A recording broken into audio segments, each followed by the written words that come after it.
Hello my dear students and welcome to dream classes. स्वागत है, हार्दिक अभिनंदन है ड्रीम क्लासेस में। बोर्ड का एग्जाम सर पे है, 12th का 10th का भी आने वाला है।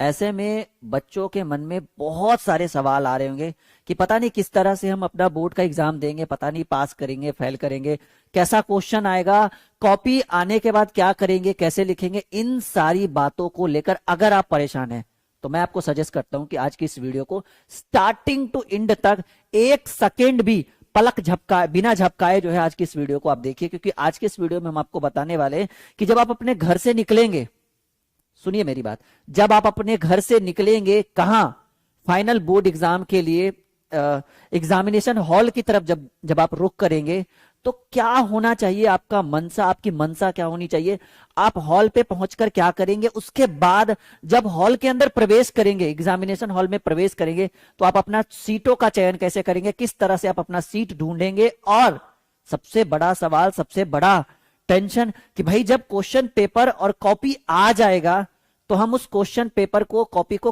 किस तरह से लिखेंगे ताकि हम जितना लिखे उतना फुल मार्क्स हमें मिल जाए। इन सभी बातों को लेकर आज की ये वीडियो हमने आपके लिए बनाया है। और ये टॉपिक बहुत ही गंभीर टॉपिक है। उम्मीद है कि जो डरा सहमा परेशान है वो इस वीडियो को देखकर अपने अंदर का जो डर है वो सब बाहर निकाल देगा। और यकीन मानिए कि ये वीडियो आपको सफलताओं की ओर लेकर चलेगा और जितना आपने सोचा नहीं था उतना मार्क्स ये वीडियो आपको दिलाएगा। आधे घंटे की ये वीडियो आपको सफलता की ओर लेकर जाएगी और पूरी टीम, ड्रीम क्लासेस की पूरी टीम का ये सोचा समझा, ये पूरा तैयार किया गया कॉन्सेप्ट है कि भाई बोर्ड, देखो टॉपिक क्या है कि बोर्ड परीक्षा में कॉपी कैसे लिखे। सबसे बड़ा सवाल ये, देखिए होता क्या है कि बहुत सारे ऐसे बच्चे होते हैं जो घर पे आते हैं, कहते हैं कि हमने तो पूरा कॉपी भर दिया, सब लिख दिए, पता चला रिजल्ट आया तो भाई 50 नंबर आया, 40 नंबर, फेल हो जाता है सर। तो ये एक सवाल कि भाई पूरा कॉपी लिखने के बावजूद हमें पूरा नंबर क्यों नहीं मिलता है, और पूरा नंबर लाने के लिए हम अपनी कॉपी को किस तरह से लिखे, अपने आंसर्स को कैसे लिखे, अपनी गलतियों को कैसे सुधारे, इन सभी बातों पर यह वीडियो है। अगर आप छोड़कर जाते हैं तो समझिएगा कि बहुत बड़ी गलती आपने तो यहीं पे कर दी कि इस वीडियो को आपने पूरा नहीं देखा। कान खोलकर सुनिए, ये वीडियो जितना इंपॉर्टेंट है इसकी कल्पना आप नहीं कर सकते। और ये वीडियो बिल्कुल आपके लिए ही हमने बनाया है कि परेशान डरे सहमे छात्र कैसे अपने बोर्ड की परीक्षा में कॉपी लिखेंगे। और याद रखिएगा कि अगर आप इस वीडियो को पूरा देख कर जाते हैं ना तो कॉपी लिखने के बाद जब हम आपको तरीका बताएंगे वो तरीका 100% काम आएगा और फुल मार्क्स भी मिलेगा। और भाई हमने तो टारगेट भी बोल दिया 400 प्लस अंक लाने के लिए। हालांकि ये कहना और करना बहुत आसान है, कहना बहुत आसान है, करना बहुत मुश्किल है, फिर भी कोशिश रहेगी कि हम इतना क्रॉस करवा दे 2 से 3 दिनों में। चलिए शुरू करते हैं वीडियो को। 8 तरीका हम आपको बताएंगे कॉपी लिखने का, और एग्जामिनेशन हॉल तक जाते जाते क्या एक्टिविटी होना चाहिए, सेंटर में प्रवेश करते समय क्या एक्टिविटी होना चाहिए, इसके लिए लगभग 8 से 10 तरीके हम आपको बताएंगे। और टॉपर का भी यही करना, ये सारे जितने भी टॉपर्स है ना, पिछले 3-4 साल 5 साल के टॉपर, सभी से हमारी अच्छी खासी जान पहचान है। तो भाई हम बहुत सारे टॉपर से मिल चुके हैं जो भाई डिस्ट्रिक्ट टॉपर है, कॉलेज टॉपर है, सबसे पूछा गया तो सर हम ये करते थे, ये करते थे, ऐसे लिखते थे। तो उन सभी बातों को सुनते हुए, और हमारा भी भाई खुद का मास्टर माइंड है इसके अंदर, रोने से तो अच्छा है, टेंशन लेने से तो अच्छा है कि आधा घंटा का वीडियो देखने मजा आ जाएगा। चलिए शुरू करते हैं। देखो पहला सवाल, फर्स्ट ऑफ ऑल हम क्या करेंगे, पहला टॉपिक एकदम कुछ नहीं, एकदम पूरा पेज जो है ना ब्लैंक रखा है हमने। पहला टॉपिक कि भाई देखिए आप लोग क्या करते हैं, पहले मान लो कि एग्जाम 10 बजे से, एकदम आधा घंटा कान खोलकर पलक भी नहीं झपकना चाहिए, पूरा देखो। पहले आप क्या करते हैं कि एग्जामिनेशन हॉल के पास जाते हैं, ठीक है, बाहर में खड़े रहते हैं, हजारों सैकड़ों की भीड़ रहती है, टेंशन रहता है कि पता नहीं ऊपर गया है, ऊपर सेंटर गया है कि नीचे वाला हॉल में है कि बरामदा में है, बरामदा में रहेगा तो चोरी करने में भी नहीं बनेगा। ऐसे सवाल आपके मन के अंदर बिल्कुल आप विचलित हो रहे होंगे वो एग्जामिनेशन हॉल के बाहर। तो सबसे पहला हमारा सजेशन क्या है कि देखिए बहुत सारे बच्चे क्या करते हैं ना कि अपने सीटों का चयन करने में बहुत टाइम लगाते हैं। पता चला उस हॉल में घुस गए, उस हॉल में अपना रोल नंबर देके ऐसे खोजते रहते हैं कि पता नहीं हमारा सीट कहाँ है, हमारा सीट कहाँ है, हमारा सीट कहाँ है, एडमिट कार्ड लेके ऐसे ऐसे करते रहते हैं। हम बोलना चाहेंगे कि आपका जो एग्जामिनेशन हॉल है, ठीक है, आपका जो एग्जामिनेशन हॉल है, उस एग्जामिनेशन हॉल के बाहर एक पर्ची, एक क्या होता है, एक पर्ची सटा हुआ रहता है जी, ठीक है। ये क्या होता है, एक पर्ची सटा होता है जिसमें रोल नंबर, ठीक है, रोल नंबर और रूम नंबर, ठीक है, रूम नंबर ये अंकित किया रहता है। तो सबसे पहला सजेशन हम आपको ये देंगे कि अंदर जाकर परेशान होने से बढ़िया है, सिंपल बात है, अंदर जाकर परेशान होने से बढ़िया है कि आपके एग्जामिनेशन हॉल के बाहर में जो पर्ची सटी रहती है उस पर्ची को आप देख लीजिए कि भाई हमारा रूम नंबर कौन सा है। और हाँ, ये भी दिया रहेगा भाई कि ग्राउंड फ्लोर पर है, फर्स्ट फ्लोर पर है, सेकंड फ्लोर पर, ये भी देख लीजिए। एक परेशानी से टेंशन मुक्ति मिल गया कि भाई रूम नंबर, फ्लोर, ये सब देखने की जरूरत नहीं है, डायरेक्टली घुस जाएंगे एकदम। ठीक है, चलो एक चीज क्लियर हो गया। पहला क्लियर कि भाई जो बाहर में जो पर्ची लगी रहती है ना, उस पर्ची से जो कागज सटा हुआ रहता है, रोल नंबर, रूम नंबर और floor, first floor, second floor, third floor, ground floor, जो भी हो, ये आप जो है आप यहां से क्या करिए, आप कर लीजिए यहां से चयन। सबसे पहला सजेशन। कहिएगा सर बता क्या रहे, तो हमें भी पता है, हम इसलिए बता रहे क्योंकि हर बच्चों को ये बात पता नहीं है। 80% बच्चे, 50% ऐसे बच्चे होंगे जिनको पता भी होगा और 50% ऐसे बच्चे होंगे जो ऐसे ही एडमिट कार्ड लेकर रूम बाय रूम घूमते रहेंगे। रूम घुसने से पहले आप पहले पर्ची देखिए, फिर अपने एग्जामिनेशन हॉल के अंदर प्रवेश करिएगा। पहला क्लियर हो गया।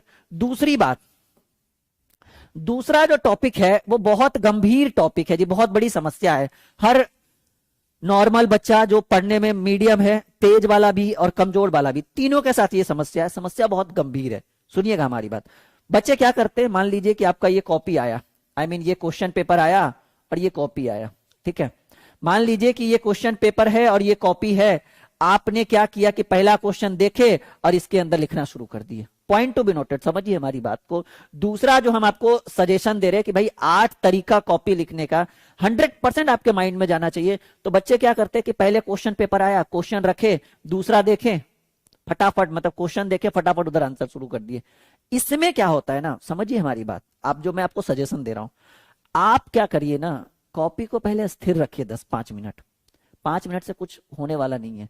चाहे वो एमसीक्यूज हो, सब्जेक्टिव हो, लॉन्ग हो, शॉर्ट हो, न्यूमेरिकल हो, कोई मतलब नहीं है। पहले आप स्थिर रखिए, मानसिकता के ऊपर, अपने मन के ऊपर नियंत्रण रखिए। अगर आपका मन विचलित है तो वो क्वेश्चन पेपर जो आपको आता भी होगा ना, वो भी भूल जाइएगा। हम दावे के साथ कहते हैं 6 साल का एक्सपीरियंस है, 7 साल का, आप भूल जाइएगा, कोई डाउट नहीं है। तो अपने आपका जो मन जो विचलित हो रहा है ना, उसको पहले शांत करिए।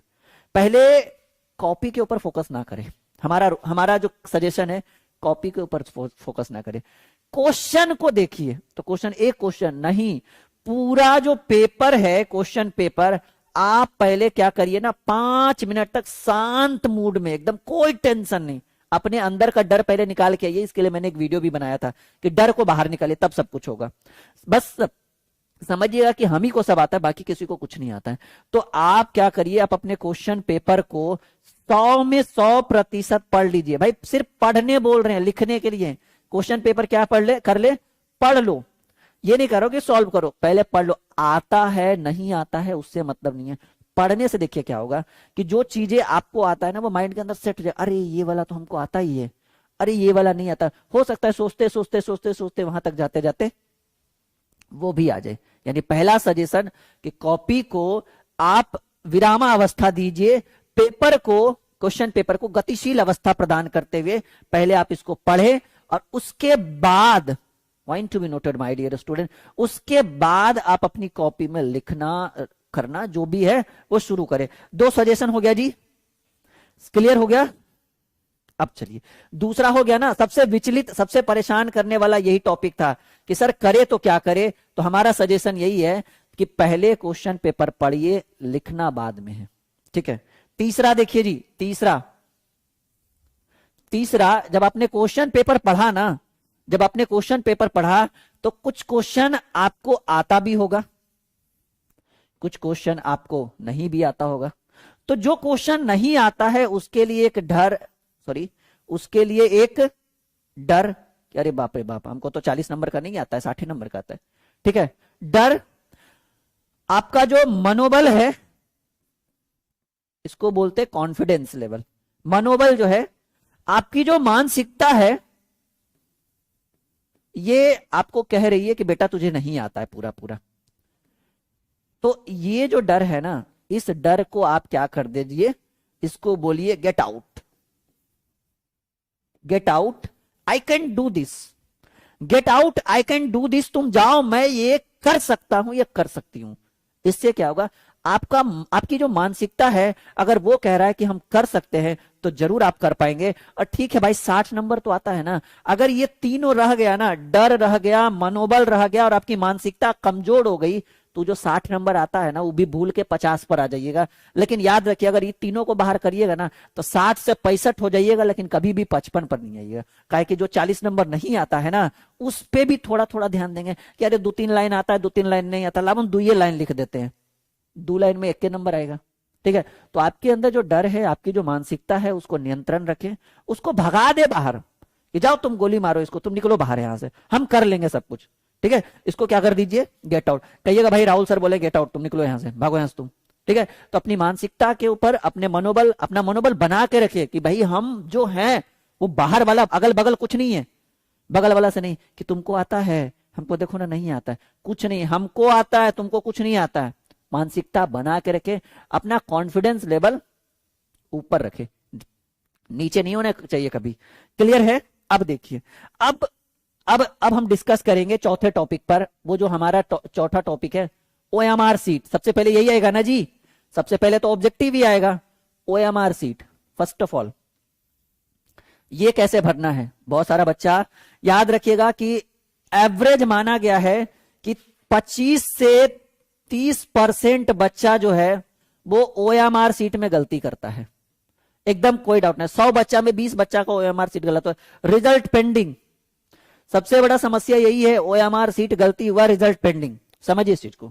मानकर चलिए कि आप पहले हम थोड़ा सा स्पेशल टाइम आपसे लेना चाहेंगे, समझिएगा इस चीज को। मान लीजिए कि ये है 0, ये है 1, ये है 2, ये है 3, ये है 4। ठीक है, और डब्बा कुछ इस तरह से बना हुआ है। समझिए ओएमआर सीट कैसे भरना है और कौन से पेन का प्रयोग करेंगे ज्यादा बेहतर रहेगा। ठीक है, समझिएगा इस चीज को, बहुत बहुत बेहतरीन ढंग से हम आपको सजेस्ट करेंगे। अब मान लीजिए कि ये आपका ओएमआर सीट है, आपका रोल नंबर है, मान लीजिए कुछ भी, अगर आपको मान लीजिए, ठीक है,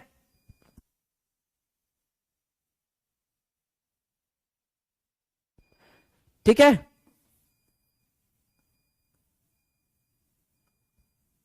चलिए तो मान लीजिए कि ये आपका रोल नंबर है, हम रोल नंबर कुछ भी मान लेते हैं, मान लीजिए 3241, ये आपका रोल नंबर है। मानकर चलिए, रियल में तो नहीं है, मानकर चलिए कि ये आपका रोल नंबर है 3241। अब देखिए 3241 है, तो पहले इधर से भी कर लीजिए 0 1 2 3 जो भी है। ठीक है, ये मान लीजिए। अब मान लीजिए कि आपको ये वाला डब्बा रंगना है, सपोज दैट करिए, ये वाला डब्बा रंगना है, ये वाला डब्बा रंगना है और ये वाला डब्बा रंगना है। मान लीजिए ये 4 डब्बा आपको रंगना है। ओएमआर सीट कैसे रंगा जाता है मैं आपको समझाता हूं। फर्स्ट ऑफ ऑल कि सर ब्लैक पेन यूज करे या ब्लू पेन यूज करे।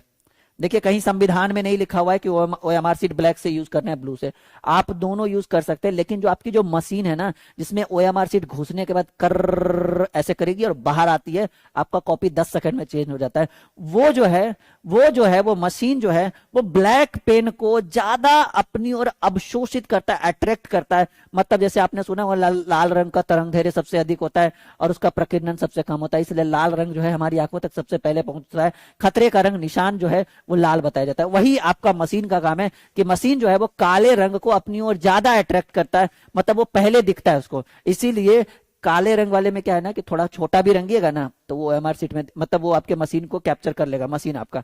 और ब्लू वाला पूरा गाढ़ा से रंगना पड़ेगा, इसलिए अगर आप सजेशन करिए तो ब्लू ही रंगे। अब देखिए 3241, मान लीजिए कि 3 इसको रंगना था, हम रंग दिए बाय मिस्टेक ऐसे 2 को, तब तो कोई उपाय नहीं है, आपका रिजल्ट वहीं पे पेंडिंग।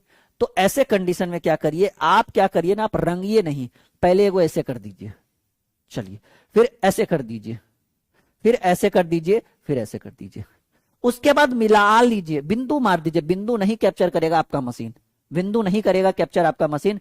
तो आप क्या कर लीजिए कि इतना करने के बाद जो है वो मिला लीजिए कि सब कुछ ठीक ठाक है ना। जब सब सही रहे उसके बाद ऐसे गोला लगाइए, एकदम गोल गोल ऐसे जो है ना। हालांकि हमारा तो पीला पेन है, लेकिन आपको ब्लैक या ब्लू यूज करना है, लेकिन ज्यादातर ऐसे। ठीक है, यानी हम आपको सजेस्ट करेंगे कि जब आप अपना ओएमआर सीट भरेंगे तो आप ऐसे पहले क्या करेंगे, बिंदु बना लेंगे, उसके बाद आप अपने ओएमआर सीट को भरना शुरू करेंगे। तो चौथा सजेशन कि भाई ओएमआर सीट पर फोकस पूरा होना चाहिए, यहां पर 100% नियंत्रण होना चाहिए। अगर आपका ओएमआर सीट गलत भरा गया तो आपने हिंदी में सुना है ना, बिहारी भोजपुरिया में कि गई भैंसिया पानी में, वहीं पे आपका रिजल्ट पेंडिंग और अगले साल की तैयारी के लिए आप शुरू हो जाइएगा। ठीक है, तो सबसे बड़ा इंपॉर्टेंट टॉपिक कि भाई आप अपने ओएमआर सीट पे पूरा फोकस करें, गलती बिल्कुल भी नहीं होनी चाहिए, इस चीज को याद रखिएगा। ठीक है, अब देखिए सबसे बड़ा इंपॉर्टेंट बात कि पांचवा हो जाएगा ना जी, ये आपका पांचवा हो जाएगा, जस्ट अ सेकंड, पांचवा, हाँ पांचवा टॉपिक आपने सुना होगा एक वर्ड चौथाई, नाम सुना है? कहिए सर नाम तो सुना ही है हमने, क्या है जी? चौथाई। आइए इसके ऊपर डिस्कस करते हैं। मान लीजिए कि ये आपका कॉपी है, ठीक है, ये आपकी कॉपी है, तो आपको चौथाई का मतलब होता है 1/4 भाग। 1/4 भाग यानी इस कॉपी को अगर हम 4 एरिया में बांटते हैं, 1 2 3 4, हालांकि आप बराबर बराबर बांटिएगा, तो ये वाला भाग जो है इसको क्या करना है? छोड़कर लिखना है। अगर छोड़कर नहीं लिखिएगा ना तो यहां से नंबर क्या है? नंबर कटेगा, कटा है जी, ठीक है, नंबर क्या है? कटेगा। यानी हम आपको सजेस्ट करते हैं कि आप अपनी चौथाई जो है वो छोड़कर ही क्वेश्चन को बनाना शुरू करे, आई मीन सॉल्यूशन करना शुरू करे। तो सबसे बड़ा इंपॉर्टेंट टॉपिक है, यहां अगर ये काम आप नहीं करते हैं, चौथाई अगर नहीं छोड़ते हैं, तो आपका नंबर 100% कटेगा। और जो सबसे बड़ी गलती है वो आपका ओएमआर सीट के बाद दूसरी सबसे बड़ी गलती यही है कि भाई बच्चे चौथाई नहीं छोड़ते हैं। ठीक है, यहां तक क्लियर है? सभी बोलेंगे पहले एक बार, बच्चे क्लियर है जी? चलिए, छठा जो टॉपिक है वो है हैंड राइटिंग। हमारी इतनी अच्छी नहीं है पर आपकी अच्छी होनी चाहिए। हैंड राइटिंग और पैराग्राफ। देखो भाई, ये दो चीजें बहुत जरूरी है।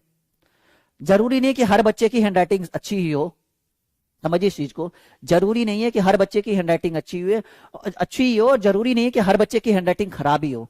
यानी इस बात पे आप ध्यान दीजिएगा कि आपकी हैंड राइटिंग अच्छी हो या खराब हो उसके ऊपर निर्भर नहीं करता है। आप क्या लिखेंगे? आप लिखेंगे गोल गोल अक्षरों में। कैसे अक्षरों में? जैसे हमारा लिखा हुआ है, देखो हमारी हैंडराइटिंग खराब है फिर भी हम अच्छा लिख रहे हैं मिला जुलाकर। कैसे लिखेंगे बच्चों? गोल गोल अक्षरों में। और साथ ही साथ याद रखिएगा कि भाई अशुद्धियों के ऊपर ध्यान दीजिएगा, अशुद्धियां कम हो, ठीक है, अशुद्धियां जो है वो कम हो। और साथ ही साथ पैराग्राफ कैसे होता है भाई? पैराग्राफ तो आपको पता ही होगा कि सर जैसे मान लीजिए हम यहां से ऐसे लिख के आए, फिर यहां से ऐसे लिख के आए, फिर मान लीजिए कि तीसरा पेज यहीं पे छोड़ दिए, तो आपकी चौथा लाइन कहां से होगा? शुरुआत यहाँ, फिर पांचवा ऐसे हुआ, फिर छठा ऐसे हुआ, और फिर सातवां मान लीजिए अगर यहां छोड़ते हैं तो फिर यहां से आठवां लाइन ऐसे शुरुआत होता है। तो ये आपका क्या है बच्चा बॉडी? ये है आपका पैराग्राफ। ठीक है, पैराग्राफ। चलो जल्दी जल्दी में अगर मिस्टेक भी हो रहा है तो कोई दिक्कत की बात नहीं है।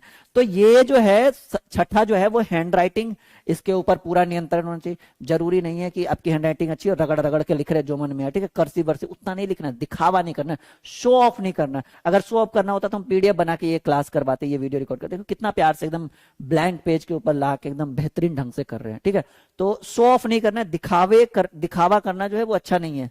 ठीक है, चलो 6 टॉपिक तो क्लियर हो गया। अब हम लोग 7वें टॉपिक के ऊपर आते हैं। ठीक है, 7वां टॉपिक है कि बहुत सारे बच्चे क्या करते हैं। 7वां टॉपिक है जो बहुत सारे बच्चे जो गलती कर बैठते हैं, वो 7वां टॉपिक है कि फर्स्ट पेज। कहिए सर ये क्या है? What is this first page? आपके कॉपी का, आंसर शीट का यानी कॉपी का पहला पन्ना। बहुत सारे बच्चे क्या करते हैं कि अपनी कॉपी का पहला पन्ना भी जो है ना, ये उस पे भी लिख देते हैं। ये गलत चीज है। फर्स्ट पेज को जो है वो आप छोड़कर लिखें। याद रखिएगा कि हमारा सजेशन है कि जो आपका पहला पन्ना है उसको छोड़कर आप दूसरे पन्ने से आरंभ करिए और बिल्कुल बेहतरीन ढंग से लिखिए। यानी फर्स्ट पेज, कॉपी का जो पहला पन्ना है उसको छोड़ दीजिए। जो आपका जो फर्स्ट जिसमें रोल नंबर रोल कोड लिखा रहता है उसके जस्ट पीछे वाला जो पन्ना है उसको छोड़ दीजिए। आप अगले पन्ने से शुरुआत करिए, कोई दिक्कत नहीं होगा। ठीक है। तो फर्स्ट पेज जो है ये आपके लिए बहुत इंपॉर्टेंट रहेगा, उसको छोड़कर करिए तो ज्यादा बढ़िया होगा। चलिए, अब ये इंपॉर्टेंट था, इससे भी ज्यादा इंपॉर्टेंट ये है कि बहुत सारे बच्चे क्या करते हैं कि पेज जो है, पेज छोड़ छोड़ कर लिखते हैं, पेज छोड़ छोड़ कर लिखते हैं। ये गलत चीज है। जैसे मान लीजिए कि फर्स्ट पेज में लिखते हैं, सेकंड लिखा, फिर थर्ड छोड़ दिया, फोर्थ में चले गए, फिफ्थ में चले गए, फिर फिफ्थ छोड़ के सेवेंथ में चले गए। उससे क्या होगा ना कि आपका जो कॉपी चेक करने वाला एग्जामिनर या कॉपी चेक करने वाला जो होगा ना, वो हो सकता है उसको लगेगा कि अगला पेज में कुछ लिखा हुआ ही नहीं, सादा है, तो वो आगे बढ़ेगा ही नहीं। इसलिए याद रखिएगा कि आप अपने कॉपी में पेज छोड़ छोड़ कर नहीं लिखें, एक भी पेज, एक भी पन्ना गायब ना, मतलब ब्लैंक ना हो। और ब्लैंक हो, मान लीजिए कि अगर कोई पेज ऐसे बीच में छूट जाए, सबसे बड़ा इंपॉर्टेंट बात हमको ये बताना चाहिए था, मैं भूल रहा था, कि मान लीजिए कि कोई पेज, जैसे मान लीजिए कि 2 पेज बीच में छूट गया बाय मिस्टेक, ठीक है। अब छूट गया भाई, एक पेज के पलटाने की जगह 2 पेज पलटा जाए, तो आप क्या करिएगा, ऐसे काट दीजिएगा और ऐसे काट दीजिएगा और नीचे लिख दीजिएगा आगे भी है। ऐसा मत सोचिएगा कि इतना लिखने से आपका नंबर कट जाएगा, कोई दिक्कत नहीं है। क्या लिख दीजिएगा भाई कि आगे भी है, ठीक है। ऐसे लिख के और आगे बढ़ जाइएगा, कोई दिक्कत नहीं, इससे आपका नंबर वगैरह में आपके कॉपी के ऊपर कोई इफेक्ट नहीं पड़ेगा। बहुत सारे बच्चे क्या करते हैं, कॉपी के ऊपर पैसे डाल देते थे पहले, वो सब काम मत करिएगा, कहीं नंबर कट ना जाए, ठीक है। तो वो सब चीजें, वो सब गलतियां मत करिएगा और टाइम पे अपने हॉल के अंदर प्रवेश करिएगा। जो आपका टाइम दिया हुआ है क्वेश्चन पेपर के ऊपर, इन्हें कि क्वेश्चन वायरल होगा, ऐसा सब कुछ दिमाग मत लगाना है, बस अपने ऊपर भरोसा रखिए, बढ़िया जाएगा एग्जाम, ठीक है, कोई दिक्कत की बात नहीं।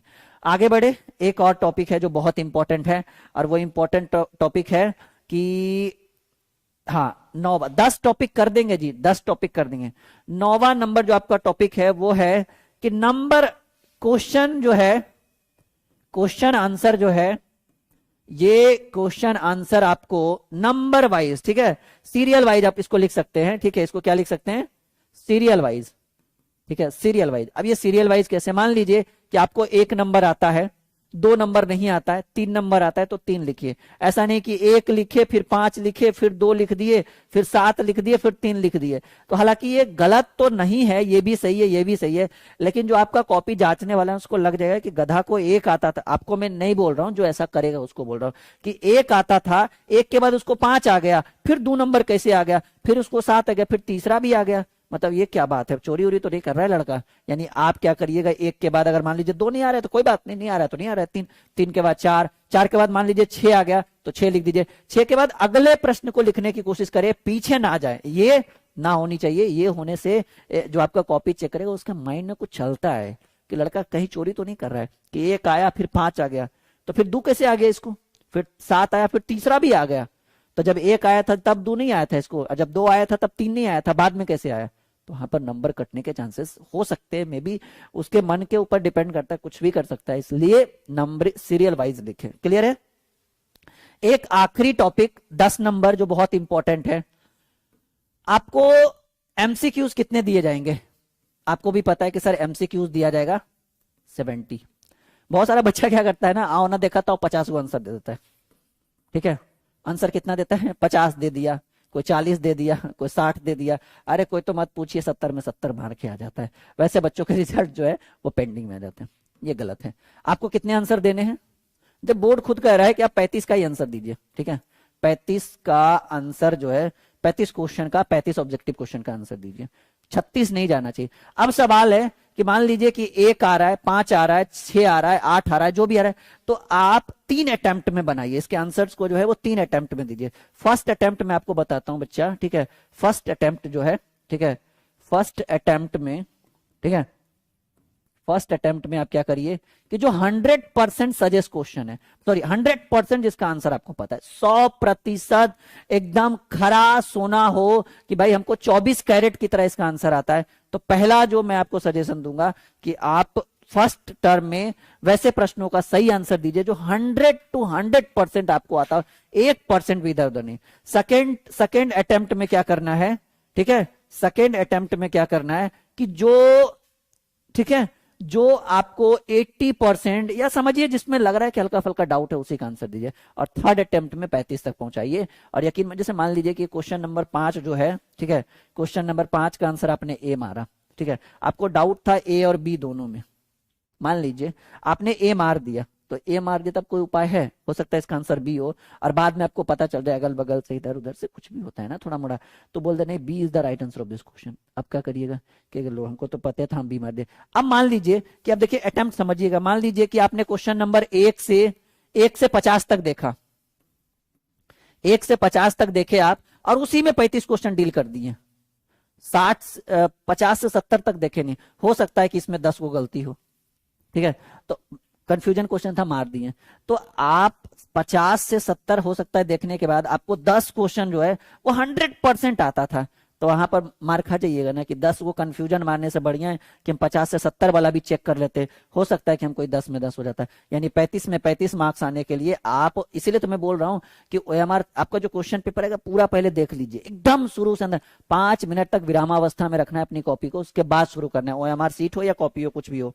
तो ये वीडियो आपके लिए बहुत इंपॉर्टेंट रहा होगा, और समझिएगा कि जो आपके भाई बहन है, जो आपके मित्रगण है, अगर आपसे छोटे जो आपके सीनियर है, अगर 2023 में हमारे ड्रीम क्लासेस के साथ पढ़ना चाहते हैं तो ये है भाई सफलता बैच, सिंगल बैच भी, सिंगल सब्जेक्ट का भी बैच ड्रीम क्लासेस के लर्निंग ऐप के ऊपर है, वीडियो के डिस्क्रिप्शन में लिंक है।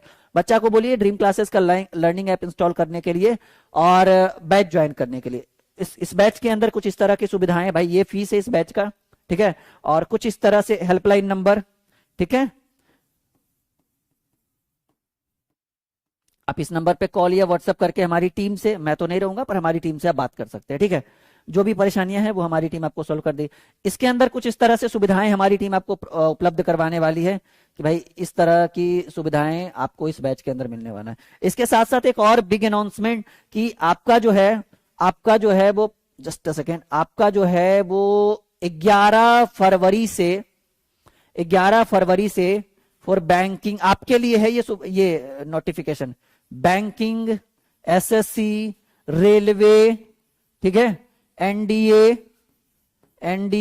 ठीक है, और आपका जो होता है डिफेंस लाइन, ठीक है, डिफेंस लाइन और मेडिकल के लिए ड्रीम क्लासेस के लर्निंग ऐप के ऊपर ड्रीम कॉम्पिटेटिव क्लासेस, जिसका लिंक वीडियो के डिस्क्रिप्शन में ऑलरेडी डाल दिया गया है, एक बार आप डिस्क्रिप्शन चेक करिए, लिखा होगा ड्रीम कॉम्पिटेटिव क्लासेस, वहां पे जाइए और आप इसका बैच ज्वाइन कर सकते। ये आपके लिए, आपके छोटे भाई बहन के लिए नहीं है, आपके लिए।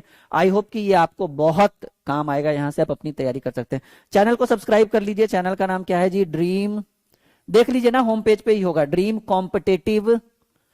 कॉम्पिटेटिव क्लासेस, इसको सब्सक्राइब कर लीजिए और बैच आपका यहां से शुरू होगा। आई होप कि ये वीडियो अच्छा रहा होगा, like share and subscribe the channel, ठीक है, और बेल आइकॉन दबा देना जी। Bye bye, take care and best of luck for board exam 2022।